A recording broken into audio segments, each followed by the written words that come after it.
ነብዩ አለይሂ ሰላቱ ወሰላም ኹጥባ ያደረጉ ያለ ወደ መስጂድ ገባ። ኹጥባውን አቋረጣቸው መሃል ላይ። የአላህ መልእክተኛ አላቸው። ምን ገጥሞት ይሆን? ኹጥባ እስኪጨርሱ እንዴት መጠበቅ አልቻለም? ነብዩ ምንድነው አሉት? የአላህ መልእክተኛ ዝናብ ጠፋብን አላቸው። አዝርዕት ደረቀ፣ እንስሶች ሞቱብን፣ አላህ ዝናብ እንዲያወርድ ለምኑልን አላቸው። ያ ንጹህ እጅ ወደ ሰማይ ተነሳ። አላህ ወይ ዝናብን አጠጣና። አነስ የሷቸው ሰሃባ ምን ይላል? ሰማዩ ጽድት ያለ ነበር እንደ መስታወት ይላል። መሃል ላይ ግን የተበታተኑ ደመናዎች መጥተው ከአናታችን ላይ ሰፈፉ። እየሰፋ ደመናው መሄድ ጀመረ፣ እየተለጠጠ መሄድ ጀመረ።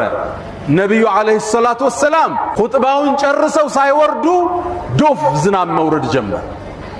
ከኹጥባው ሲወርዱ ጺማቸው ውሃ አርግዞ ነበር አለይሂ ሰላቱ ወሰላም። ሳምንቱን ሙሉ ፀሐይ ያላየንም ይላል ዝናብ። በሳምንቱ ነብዩ አለይሂ ሰላቱ ወሰላም ኹጥባ ሊያደርጉ ወደ ሚንበር ሲወጡ ያ ግለሰብ አሁንም ወደ መስጂድ ገባ። ያ አላህ መልእክተኛ አላቸው። አሁንስ ምን ገጥሞት ይሆን? ያ አላህ መልእክተኛ ዝናቡ ገደለን አላቸው። ይቀነስልን አላቸው ነብዩን አለይሂ ሰላቱ ወሰላም። ነብዩም አለይሂ ሰላቱ ወሰላም እጃቸውን አነሱ። ዝናብ መልስልን አይባልም፣ ጸጋ ነው ዝናብ።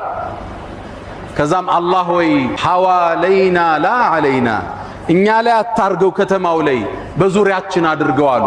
በተራራው፣ በሸንተረሩ፣ በኮረብታው አዝርዕት በሚበቅልበት ቦታ ብቻ አውርድልን አሉ። አነስ አሁንም ዘገባው ምን ይላል? ፈወላሂ ይላል፣ በአላህ ይሁንብኝ ከመስጂድ ስንወጣ እልም ያለ ፀሐይ ነበር ይላል።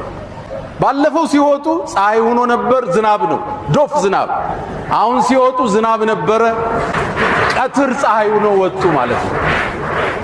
ነብዩ አለይሂ ሰላቱ ወሰላም የታላቆች ታላቅ የነቢያት መቋጫ የሩሱሎቹ ሞዴል ነብዩ አለይሂ ሰላቱ ወሰላም